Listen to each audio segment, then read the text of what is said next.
I'm wearing the hat out of respect to the Coen brothers, because their remake of True Grit was much, much better than I could possibly have dreamed it was going to be. I said in my last video I was going to be mildly surprised or very angry when I saw it, and to be honest, I wasn't just mildly surprised, I was wildly surprised. It was brilliant. It was a complete tour de force by all the actors. They did brilliant jobs in what they were doing. Matt Damon especially brought the beef to life in a way that couldn't have been done in the first film because, again, it was Glenn Campbell's first role. Actress Haley Steinfeld gave an absolutely stellar performance. This is only like about her third film, and yet she just made it look like a walk in the park. And of course, Jeff Bridges is Rooster Cogburn. Now, I complained a lot about this in my earlier video, because in my mind, and still to a great degree, Rooster Cogburn will always be John Wayne. But Jeff Bridges did put his own stamp on it, brought the character to living, breathing life, and did an absolutely fantastic job. One person left a comment on my channel saying that they felt the production values for the Coen Brothers' True Grit was much better than the original. I would argue that point. They did look brilliant.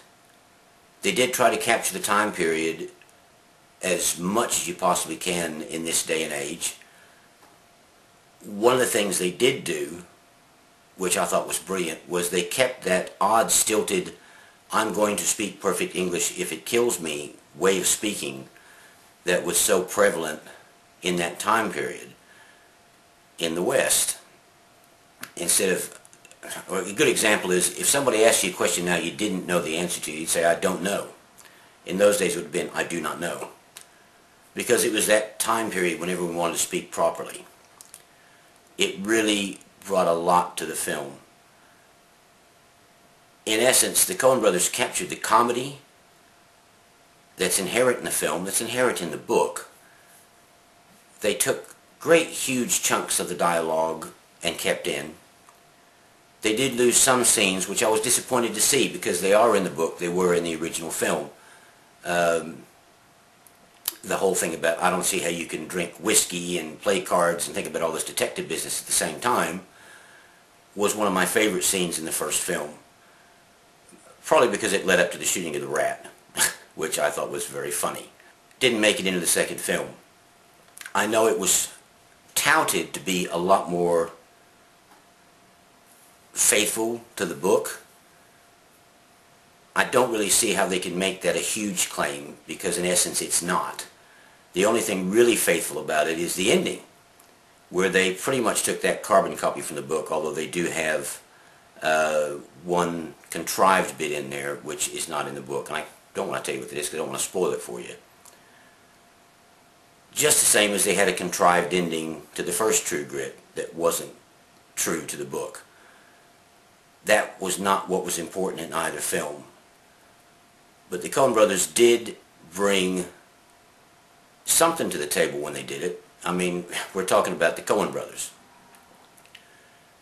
It didn't have that usual quirky stamp, although there were a couple of scenes in there that I swear reeked of Coen brother influence, one of which involves cutting a corpse down from a tree, and that's all I'm going to say on that bit. The main thing the Coen brothers should be congratulated for is breathing life into a genre that had died. The last Western that did really well, and I'm not going to talk about the 3:10 to Yuma for personal reasons. The last film that did really well at the box office was Clint Eastwood's Unforgiven. And folks, as much as I loved and adored that film, it was bleak. It was a bleak film.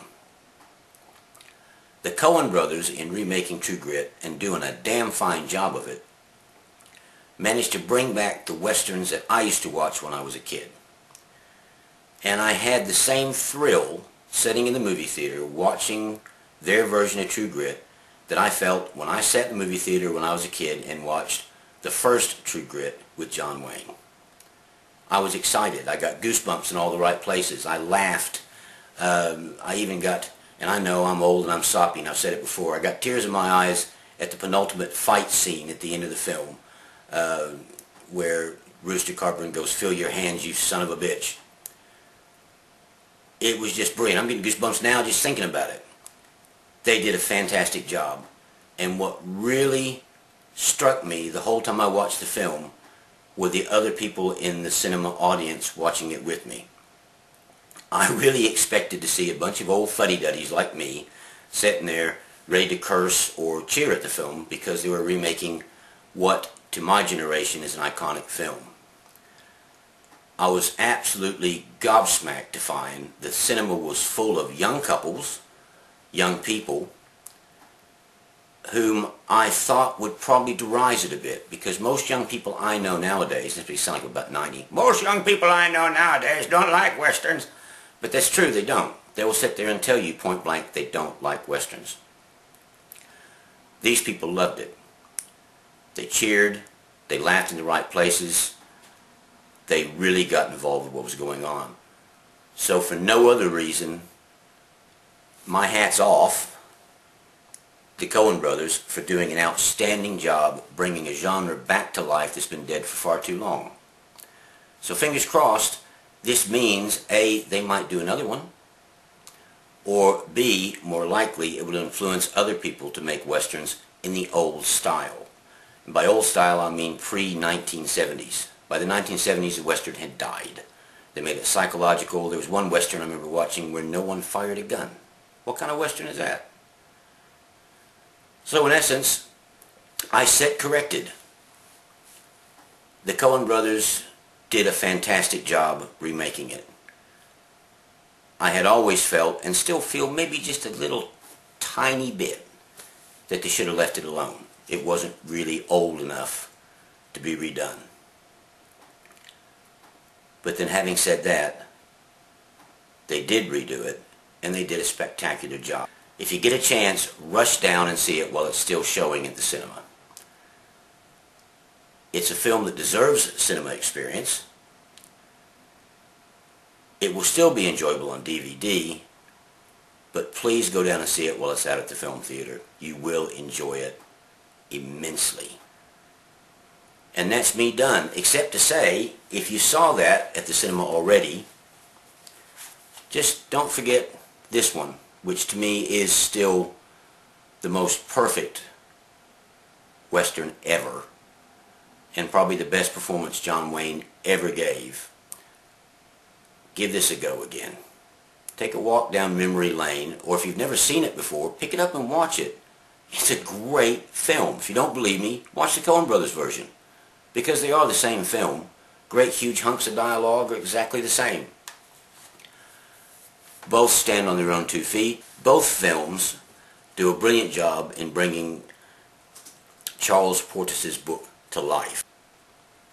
So that's me for now. Until the next time I talk to you guys, keep watching the films and have fun.